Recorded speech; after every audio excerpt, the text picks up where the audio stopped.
Hi, it's Mark from Nomad Boatbuilding. It's crappy outside, but inside it's warm and dry, so let's go have a tour of the shop.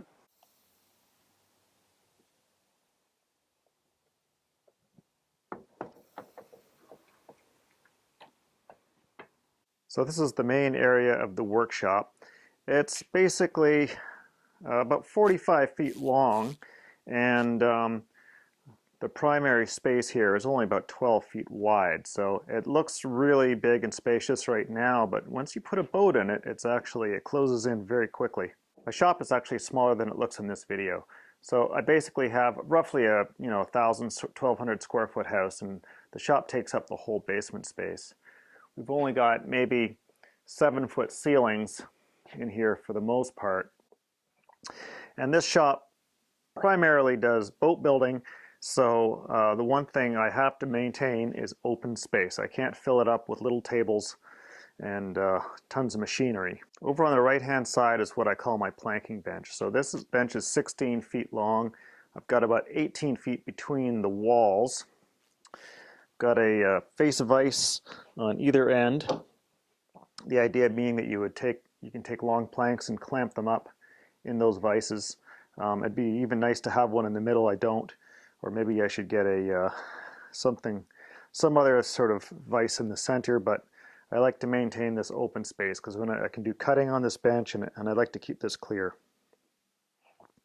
Now, one nice little detail is I've got this gap underneath the bench, and it allows me to pull out these, I call them jacks, that allow me to rest material on there. If there's a bunch of stuff on the bench, I can use the jacks to carry material. And set it down quickly. This is basically a torsion box with 3/4 inch pine top and bottom, and a spacer inside, and I've got a soft maple trim on the face just to keep it nice and hard and durable. And then a backsplash. I like having a backsplash actually, and I've done my best to try and keep that backsplash nice, fairly straight, so that it's a good reference surface. And then of course there's tool slots along the top of that backsplash just to keep things readily at hand. Now this isn't the best setup actually, because a lot of my hand tools are over on a bench that I don't do a lot of handwork at. I do a lot of the handwork over here at my joinery bench, and so I'm always running back and forth across the room, but one of these days I might fix that. I've got one open bay down here, which initially was just for my shop vac, but I keep my beekeeping equipment down here because my beehives live just outside the shop doors. I like using drawers for a lot of stuff, so especially clamps. I used to keep clamps in basically milk crates, and they're always floating around the floor. So now I keep them reasonably well organized, different types of clamps. I do like these spaces underneath the bench here. There's a lot of things that I store in there that I would otherwise have a hard time finding other places to store. Basic collection of glues. I keep my epoxy in my paint room, but just the sort of one-part glues I keep out here where it's a bit warmer. So, I've got my cyanoacrylate base glues, Titebond 3, Titebond 2, fish glue, cabinet maker's glue, that sort of thing. Recharging station. Right now I'm just going with just 2-size batteries. I've got my 18-volt Makita set up and my 12-volt DeWalt. I really like the little tiny DeWalt drills here, but I like Makita stuff too, and I'm really intrigued to start using their brushless system. But one thing about cordless tools is, you go down one road and you're sort of stuck with that for a while until you're ready to sort of pitch it all in the garbage and start over again. So I'm very conservative about cordless tools. I don't own a whole suite of this stuff, just a few drills. I don't own miter saws and circular saws and jigsaws and saber saws and cordless. I'd rather just buy those corded. I don't use them a ton of time, and the corded ones I've had for 20-30 years, they're going fine, and I've already gone through a couple rounds of cordless tools and had to pitch the old ones and move on to new ones. So I'm pretty conservative about that stuff. So when I do pick one, I want to pick one that's going to last for quite a while. And I've been really happy with the Makita and these smaller DeWalts. The larger DeWalts, I used to love them, and then they went down the tubes, and so we've moved on. cabinet full of little things, little drill bits, driver bits, countersinking bits, and a few other odds and ends. I like to keep a basic selection of just straight up wood screws, so 1 inch through 3 inches of the most common sizes. These just go into sort of shop projects, and they don't go in, this isn't boat building supplies at all. This is just sort of general usage. I got some hardware drawers. I think these are going to move too. Everything in these drawers is going to move pretty much. So bronze and brass screws in the top drawer, bronze and brass bolts, washers, nuts, and whatever in that drawer. Down here is all copper nails, rivets, bronze ring nails, copper canoe nails, brass tacks, copper tacks, robes, all of that sort of stuff. So I don't have a proper miter station here in this shop. I'd love to have one, but this was my best solution early on. So this is an old Delta miter saw, and I've got it on an appliance lift. So this guy swings up, and this saw is heavy as hell, and it scares the daylights out of me that it's going to come crashing down. So I've got this little prop that I stick underneath it as well. So with the prop in there, it's quite secure.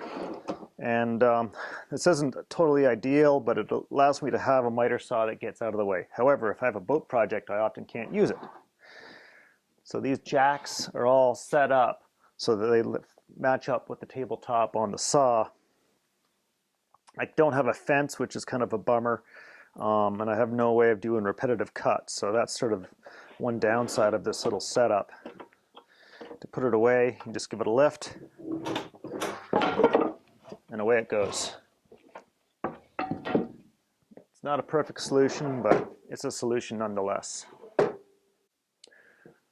Over here at the door, I've got canvas hanging up here on the roll so I can peel them off for doing my canoe canvassing.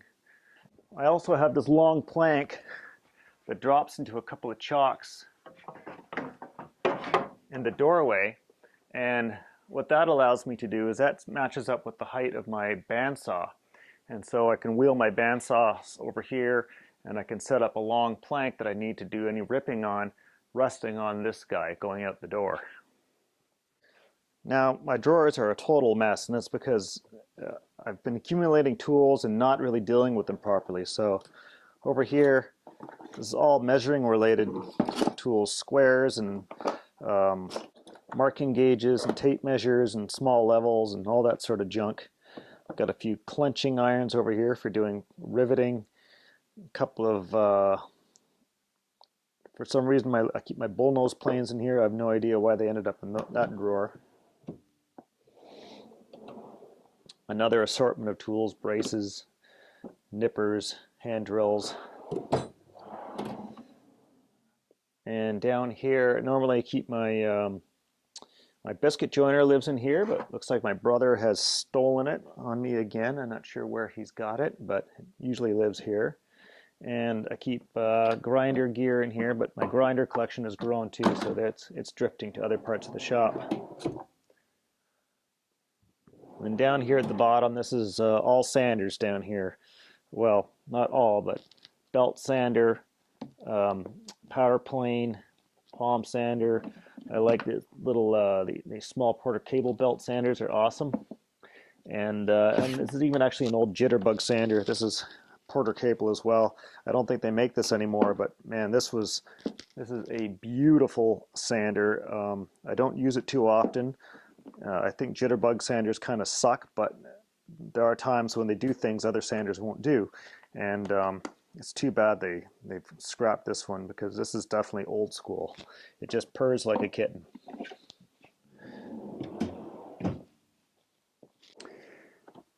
This is sort of my main drawer of frequently used tools. So I've got a bunch of ratcheted box end wrenches here. I keep all my Olfa knives. They disappear for a while, and then a few weeks later they eventually find their way back here. Right now the collection's about halfway. I have no idea where the rest of them are. My pry bars and basic paint scrapers, I use these a lot in boat repair. a few different nippers, an assortment of things that I just call pokey things, my dividers and little reefing hook, stuff like that, little putty knives and dental picks, punches, more dental picks, and it's just an assortment of leather covers for my chisels, which just go on the chisels when I'm leaving the shop. This is primarily just carving stuff, so, you know, carving chisels. These are all West Coast First Nations style hook knives, a bunch of draw knives. Got an in-shave here. I haven't used that in a long time. We've got some hook knives. The funny thing about hook knives is you almost never buy them with handles on. So the traditional ones, usually you just buy the blade, and or you make the blades and you make your own handles. I'm sure I'm missing one or two of them here. Not sure where they are, but they must be in this pile somewhere. Down here I keep staple gear, staples, and fittings for air tools, biscuits for the biscuit joiner. Why they don't live with the biscuit joiner, I don't know. And down here, oh, there's my biscuit joiner. Heat guns, jigsaw. Moving along, we've got a lot of paint scrapers down there and more assorted stuff that just doesn't fit into other categories. Got my, a Stanley 45 combination plane still in the box down there. And over here we got a selection of planes. I got more planes elsewhere, but this is just a convenient place to keep them. But these are not the planes that I use most frequently, so they're sort of sitting in the background. Got a couple of router planes, or 3 different router planes.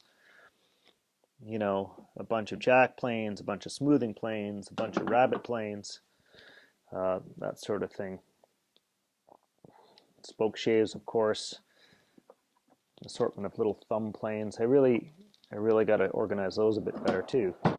Now we've made it to the end of the bench, and I've got more clamps, band clamps, spring clamps, quick grip clamps. I've got a lot of those. I like stuff that is sort of fast to use. More C clamps. Even dog clips can be really useful clamps for some things. Down here at the bottom is all sanding gear, different odd-shaped sanding sticks with bits of self-adhesive sandpaper on them.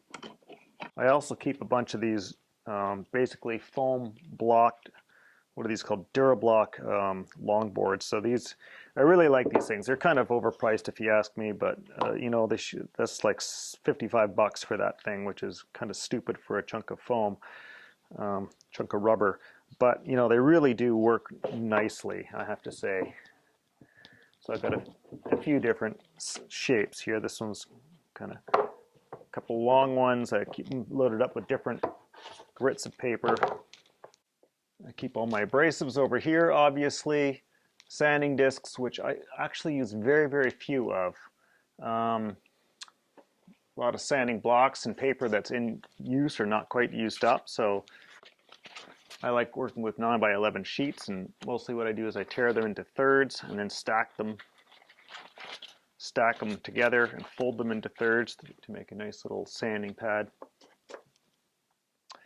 File cards, these are the self-adhesive body files that I stick on those blocks that I just showed you, and self-adhesive sanding pads there. Mostly I would just work from the rectangular stock. Got a couple little junker nail chisels. Got my mortising chisels over here, and my pattern maker's chisels over here. These are the ones I probably use the most of. Really nice big Greenlee firmer chisel there.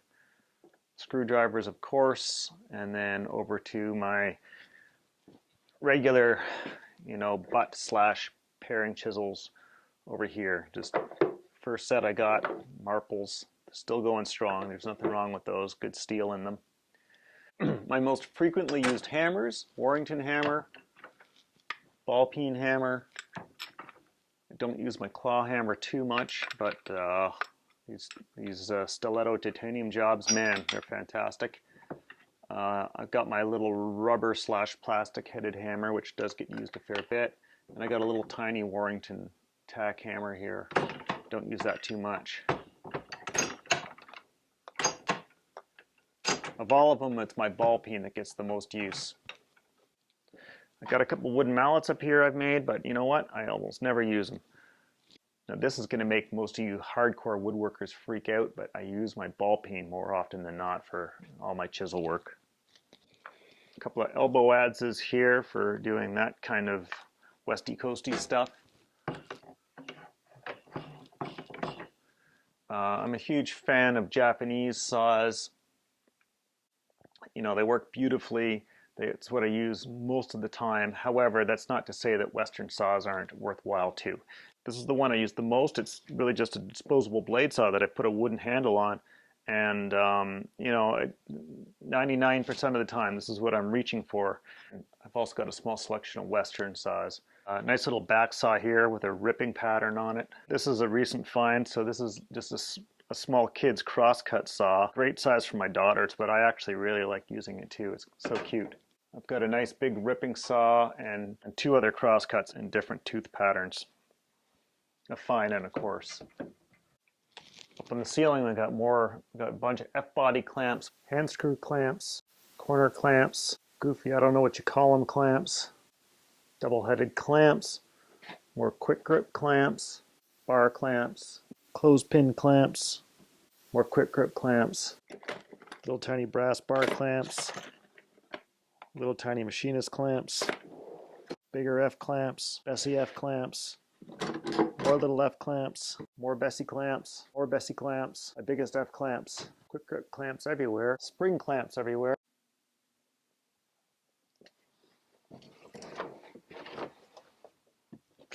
Damn it. Oh my God.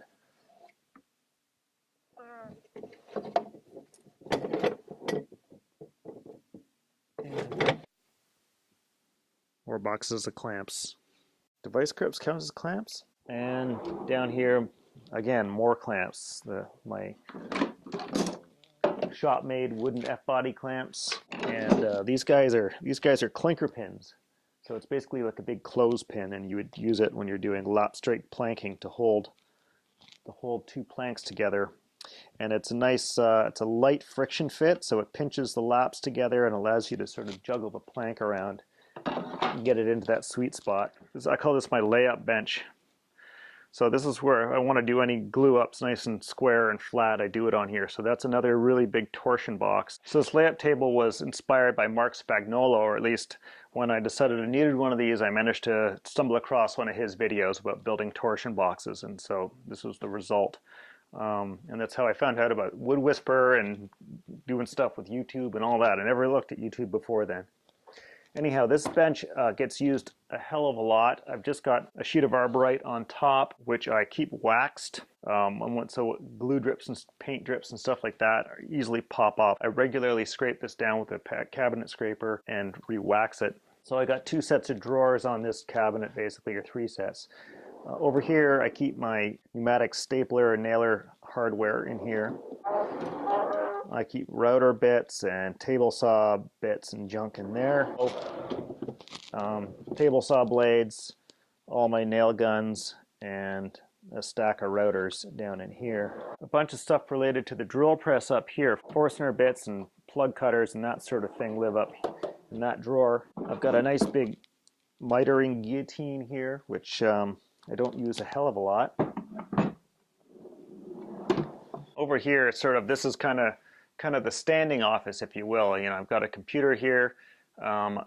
This is really something I use to just quickly check emails or to be able to pull up a set of plans that I'm working from, or whatever I need to have sort of quick access to digitally while I'm working. I use that computer for it. It's connected to my other one over yonder. I keep my timesheets over here on the wall, my clipboard wall.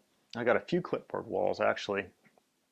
So I like to just keep everything on graph paper, and I use a really simple system: date, basic description of what I'm done, any materials in the next column, and how many hours I've spent on something in the final column. So that just allows me to easily keep track of what's going on. So my joinery bench, I built this, oh my God, I guess I built this bench 30 years ago maybe, and I've been meaning to replace it ever since. But you know, it does do a good job for the most part. This is a big slab of pine my brother rescued from a potter's studio. It was going to go into their raku ovens. A big record number 53 vise, a 9-inch vise. I quite like this, like these quick release with the big tab here. I hate these ones where you got to crank them back and forth to get them to quick release. That drives me nuts. And just like my other bench, I've got this little spacer in here. Now this, the reason for having that came from this bench. So the reason for the space here is these cast iron legs that I scrounged from somewhere. I don't even know what they were for. I can't remember when I got them or where I got them, but I've got, you know, 3 or 4 sets of them. So they went into this bench, but they aren't long enough.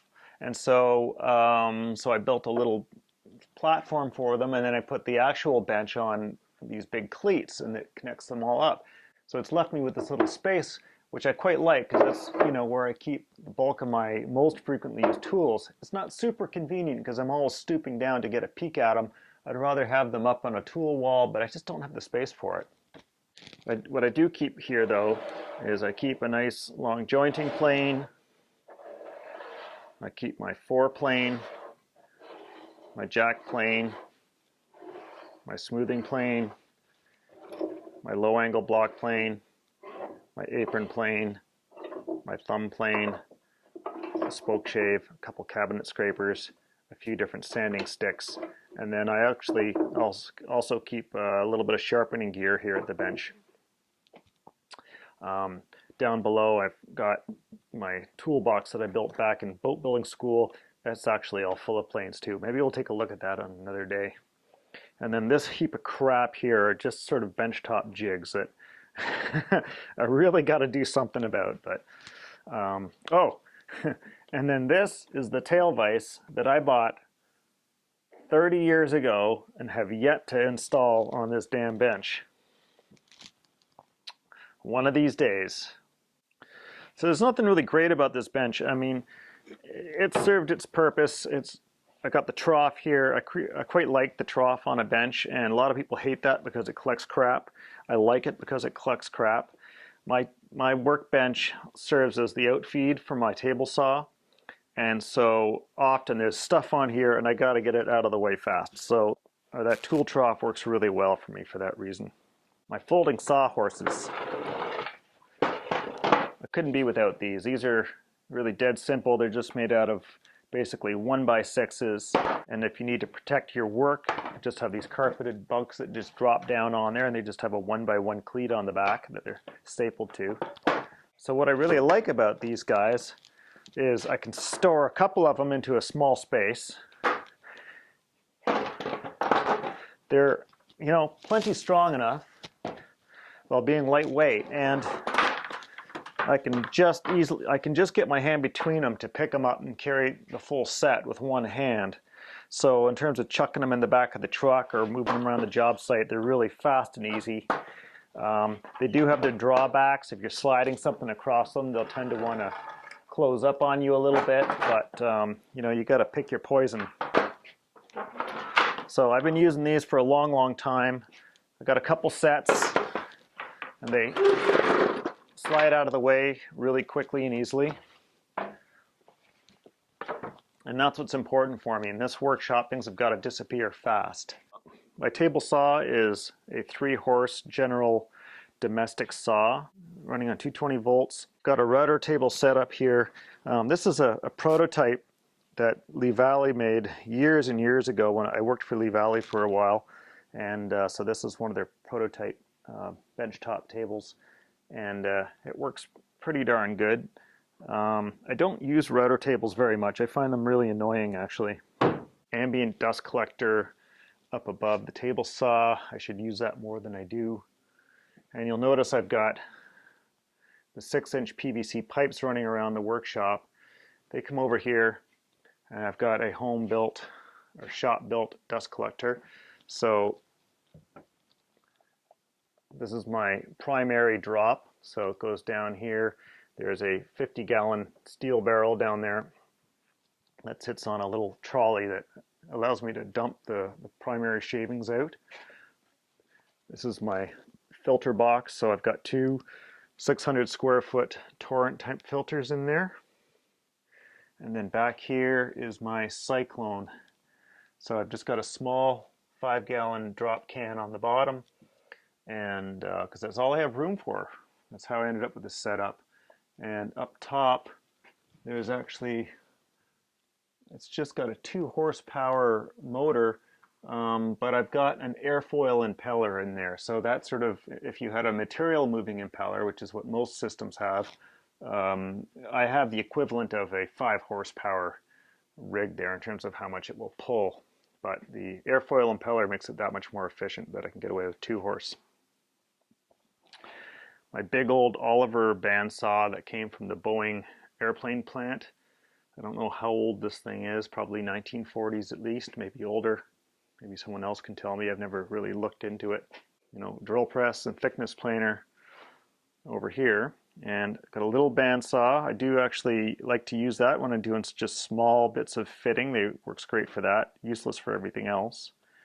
And a little scroll saw that runs around on its own so much it's almost useless. My Laguna edge sander works pretty good. My steam generating rig up down here, we'll do a separate tour of that one day. I got my little portable planer here and my 12-inch miter saw.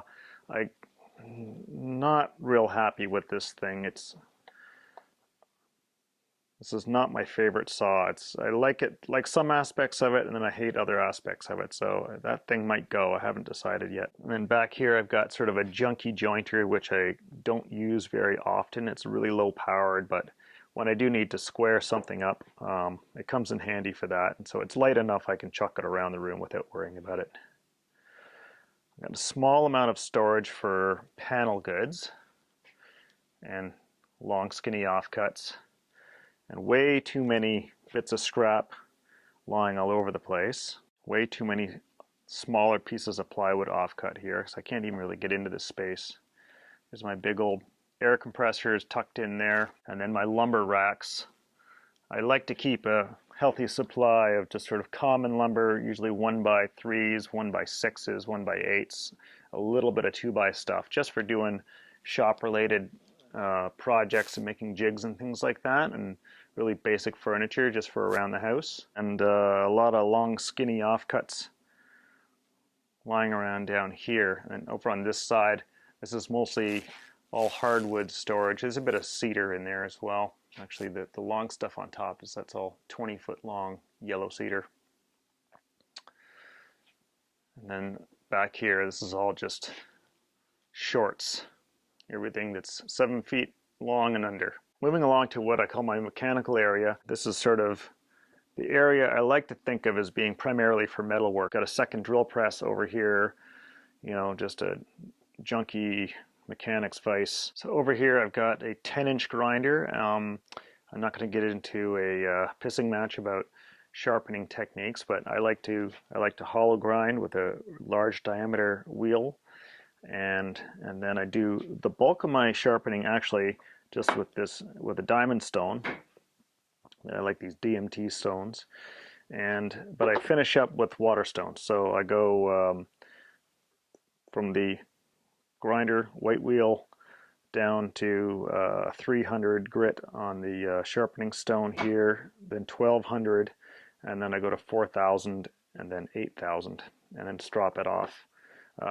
That's just for my general process. Sometimes I'll shorten that up depending on what I'm doing.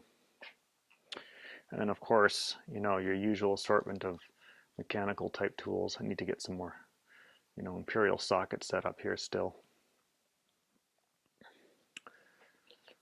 But anyway, I'm pretty happy with this little bench area. This has been nice to have, just someplace I can do repairs of things, and I'm trying to not turn it into a total junk heap.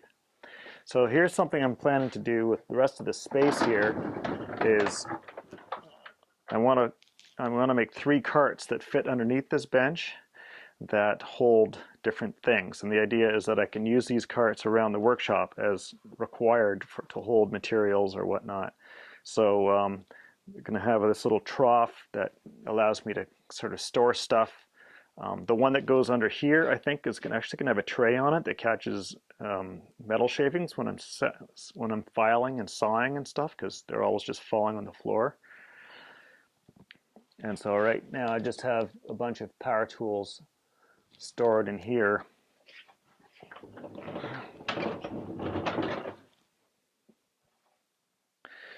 And there's my toolbox for doing out of the workshop repairs.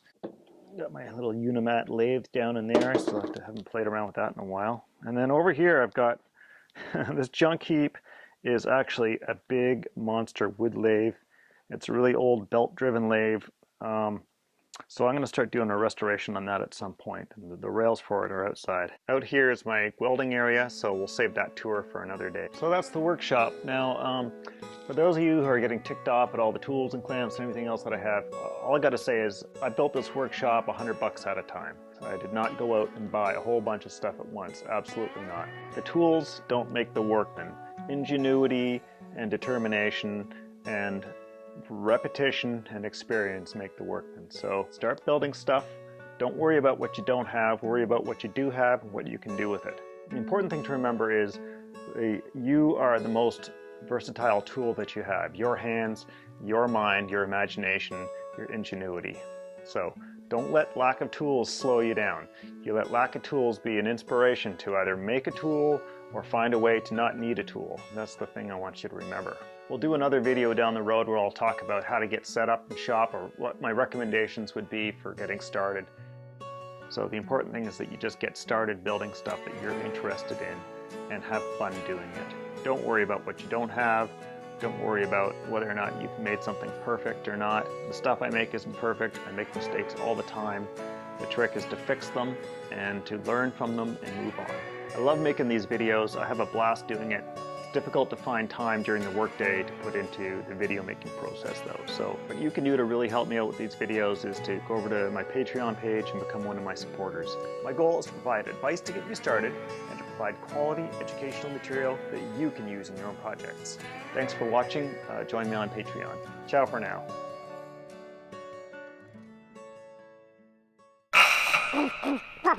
Bumblebee. Putting. My goal is to provide advice to get you started. My goal is to provide advice. Winnebago. Zamboni.